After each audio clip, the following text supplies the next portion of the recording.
Ladies and gents, we are here live with a recap of Sunday Brunch League. If you have no idea what I'm talking about, let me explain. As I said in my channel intro, I am an axe throwing coach, referee, and competitor at Urban Axes Austin, have been for about a year. What that entails is being a part of one of the leagues. Yes, axe throwing is a real sport, an individual sport, invented by a bunch of drunk Canadians back in 2006.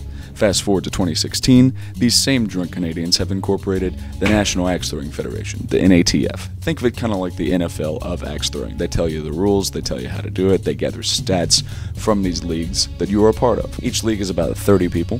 You play about 28 games against other people in the preseason, and then on week 8 you have a double elimination tournament to determine who is the true axe daddy. Now, our brunch league is relatively new, so I decided to join its first season. The playoffs were a little ridiculous. I decided to strap a GoPro to my chest and watch the action. Now, here's how this thing works. One full match is a best of a set number of games. Usually it's 3, but in the playoffs it's 5. Kind of like tennis. Best of 5 games. Each game is 5 throws against the other person. You and your opponent throw at the same time at a target of 3 concentric circles. The blue is 1 point, the red is 3 points, the black is 5 points. Again, math is super hard because you're usually drinking whenever you throw. On the 5th axe of each round, whoever's in the lead will throw first so that the other guy knows what they gotta beat. Which means if I'm up by 1, hit a 3, you know you need a bullseye, 5 points. That's where the top 2 circles come in. These are called clutch. They are special shots that you can only go for on axe 5. They're worth 7 points if you're able to call it and then hit it. We judge by majority of the exits in the wood except for on clutch. Any little bit inside the green counts, and remember you can only go for it on axe 5. Whoever takes the best of a set number of rounds wins the match and moves on in the tournament. I was ranked 5th, which means I'm about middle of the road of the top 16 bracket. Now, about week 6 or 7, my handy dandy trusty 22-ounce Vaughn roofing hatchet that I got for 20 bucks at Walmart started to fall apart a little bit. I was going to need a new weapon for this thing. So I took one of my old axe heads that I burned the bullshit out of, did some work on it, rehandled it, trimmed it down, re-wedged it, linseed oiled it, and we were ready to go. I named it The Relic. Sunday morning came, strapped the GoPro on, hopped out of my truck, and it was game time.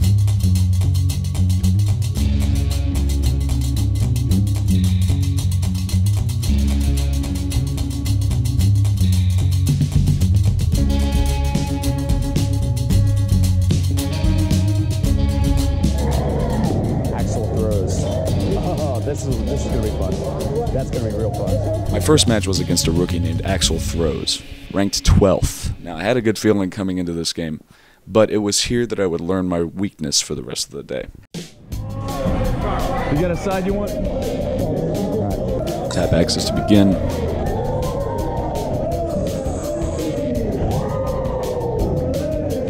And we're off. Yes, sir. Throw 4, I hit it 3, which means he is up 2. Nice. Now up 7. Clutch. I need a clutch to tie.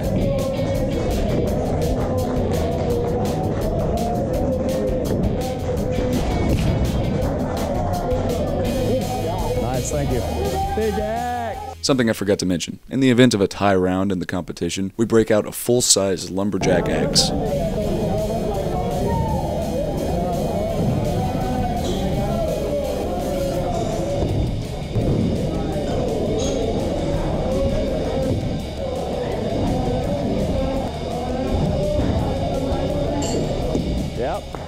Feeling a little bit more confident in myself, and here's where my game fell apart.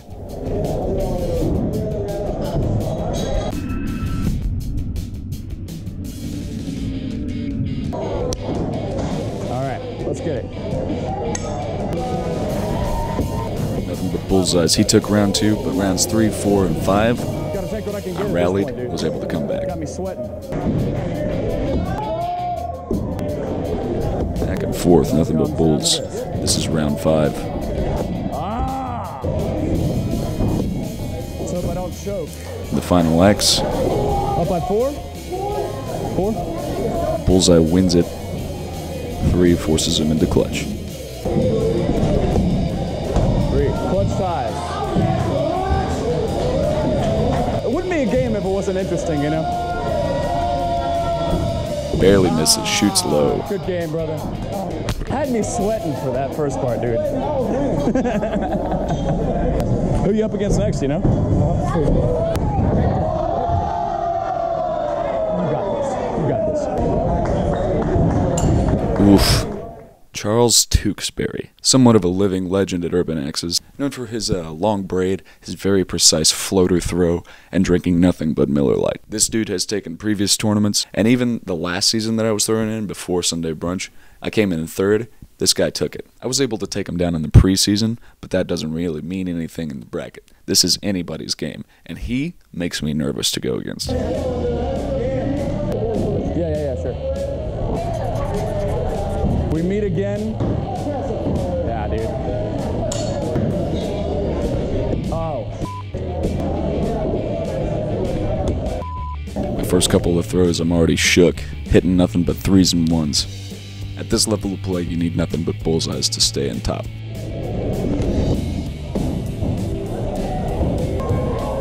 Look at that throw. He just floats it wherever he wants it to go. It's amazing.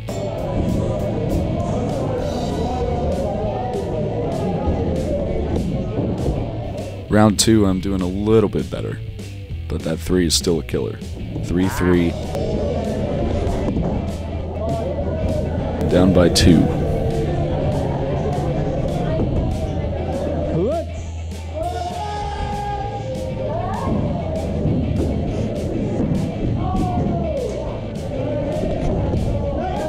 Just barely low.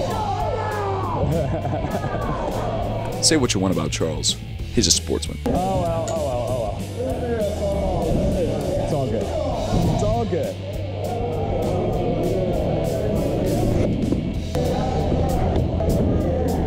Three, 1, 5. Oof.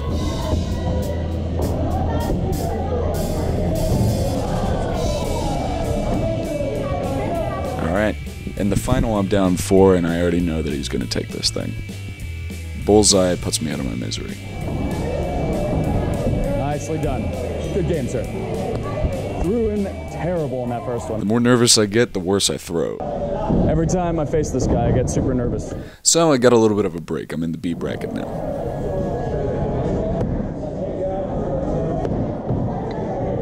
It was a good game, sir. Man, seriously, I really had to slow down the game a lot. Yeah. I was pretty Well, it's also like I've been experimenting with like different things, and like every time I threw a 1, it was me thinking about it too much, you know? Well, that's the one thing I had to do. Stop thinking about it. That's why you get drunk.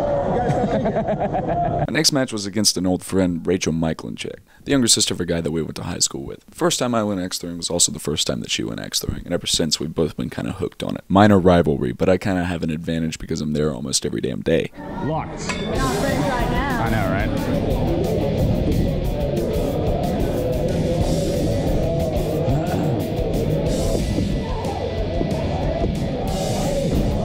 You got it.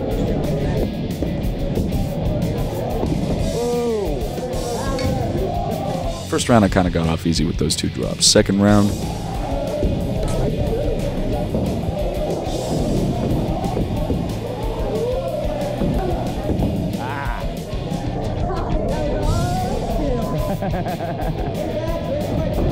Do it. You're on she's camera. up by 2.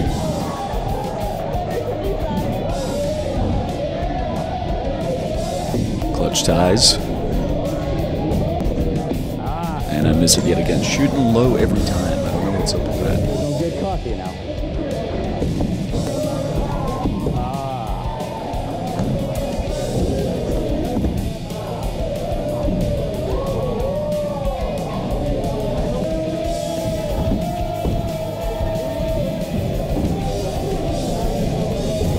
Third round X5, we're tied up. Bulls. Bulls.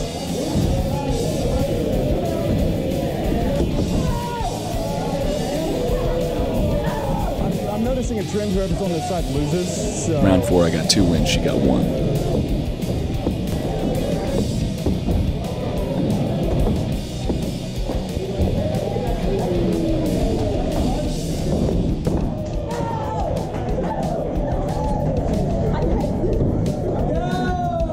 Some say he is a wizard. All right. We're tied, right? Okay.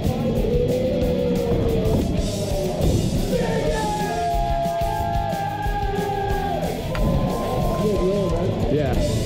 Rock, paper, scissors, shoot. 2, 3, shoot. 1, 2, 3, shoot. I have a very violent rock, paper, scissors. His grandfather's blade and his father's blade before him shall seal his destiny. Yeah! No. Come on. What is happening?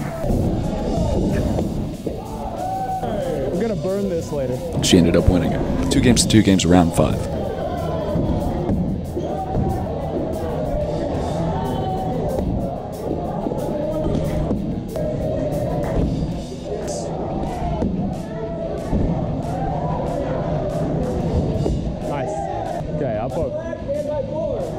Up by 4, Bullseye puts it away, and I'm not about to take any chances at this point. Good game. Yeah, well. Thank you. That was a good game. Yeah, it was. It was very fun. Sorry to knock you out. Me. Narrowly. You're playing Sam now. My next matchup is against another coach named San. It's interesting because even before NATF axe throwing was a thing, this guy was training throwing knives, tomahawks, just in his own backyard with his brother and stuff. His other job, he works at the Alamo Draft House Ritz. Go harass him sometime. This is still best of 5? Yeah? Okay. Let's do it, baby.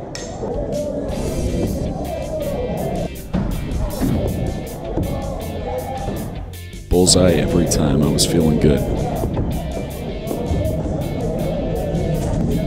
Sorry, dude.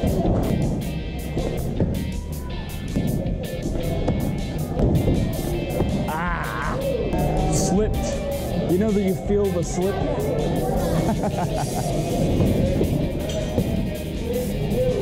Alright, let's see it, brother. 3, down by 5. Bullseye tied it up and we're going to big axe on this one. Big axe! Decided to use the house axe on this one ever since my own axe was letting me down. Let's see how this goes.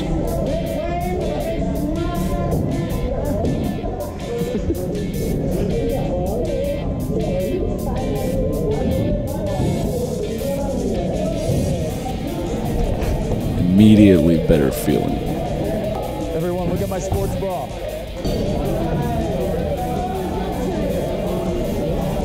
I need the full range of motion, all right? Second throw, we're both still alive. All we gotta do is break paint.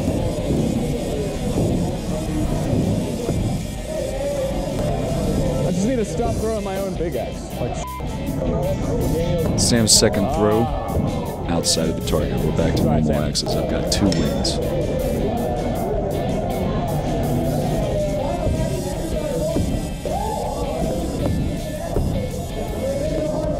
Three bulls in a row. He's got a drop over there.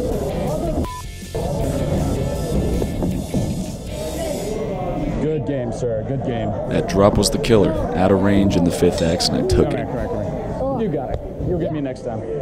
I went in feeling like I was going to do really well in this competition. About this time is whenever I was starting to feel a little nervous. My next match was against Mike D. He's won several competitions by this point. He's got a heavy throw, very destructive, and he's a nice guy, but you can tell that he wants to win. Again, my nerves get to me whenever I play these heavy hitters. You saw it with Charles. I'm about to see it again with Dole. Thank you. Good game. Actually,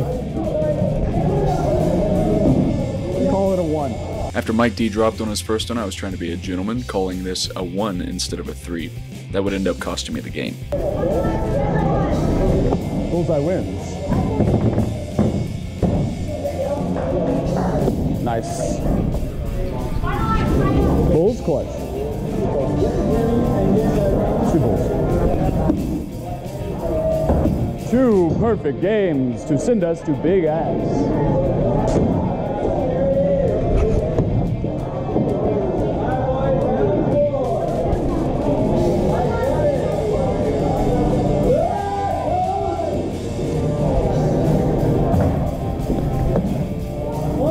Look!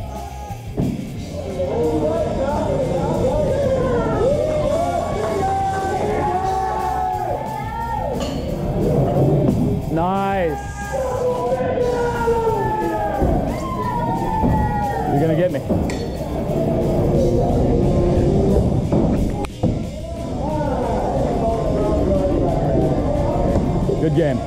Good game, sir. Son of a bitch. Those big axes, man. And it was over quick. I was knocked out, relegated to the shit talk committee, hanging out outside just to watch the rest of the guys go down. Until it came down to 2. Hanging out at the top, believe it or not, was the guy that puts the leagues together at our location. Imagine that, against Sean J. Now check out Sean winning a minor award. Sportsmanship award, yes, goes to Sean J.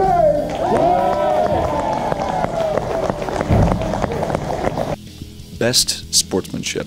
This is where the conspiracy starts to emerge. How much did Jeff pay people off to get to where he is today? Surprise, surprise. Oh yeah, y'all did all the work for me. There is very clearly a villain and a hero here. Gentlemen, I want to see a good match. How much was Sean willing to take a dive for monetary gain? Say for yourself, sir. I threw the best that I could, but there's always room for improvement, and it's always nice going up against such a nice guy like Jeff, even though he totally has the inside line, and this is a huge conspiracy, and I want to see. You know, I disagree. How much did he pay you off? Neither of these things are true, by the way. But eventually, Jeff wins it, takes home the title. So it was a fun playoff. In the end, I stayed in my 5th place spot. Jeff not only took this competition, but went on later in the evening on Sunday Green to take that competition as well. Sunday Green is a bunch of heavy hitters, and it's the one that I coach in the evening. I have coached Sunday Green for the past 5 seasons, almost a year now. And here's where the real prize came. I don't really care about winning this whole thing. It would be cool. I mean, I would try my best whenever I do it. But ultimately, it's just for fun. And that's what I realized later on. Whenever my league that I ref came together and gave me this. This thing is perfect. And I'm not gonna throw it, but I will treasure it for the rest of my life. And that's what this is all about. See, while axe throwing is an individual sport, and it can get pretty competitive, it builds family and community. These guys come every week, hang out with the same people, throw against the same people, get better with the same people. They end up as a cohesive unit, as a family. I love these guys, even the ones that I throw against, even the ones that I trash talk, even the ones that I coach, and I only coach for 1 season. These guys are all fantastic. And in the end, as you can see from both Sean and myself, it's not about whether you win or lose. It's truly about how you play the game.